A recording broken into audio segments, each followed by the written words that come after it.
পদ্মা নদীর বিগ সাইজের একটি গুজিয়ার মাছ এখন শাকিল সম্মত সরোদে চলে যাবে।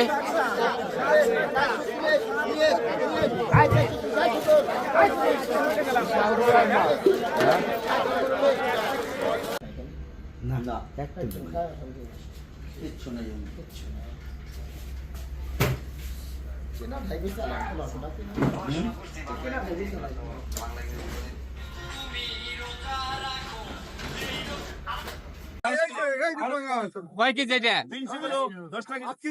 8 কেজি না?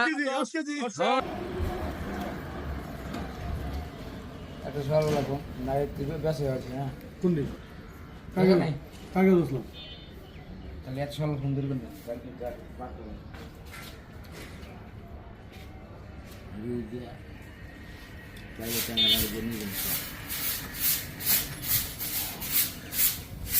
রোজার মাসে বাঁচনো লাগে নাকি?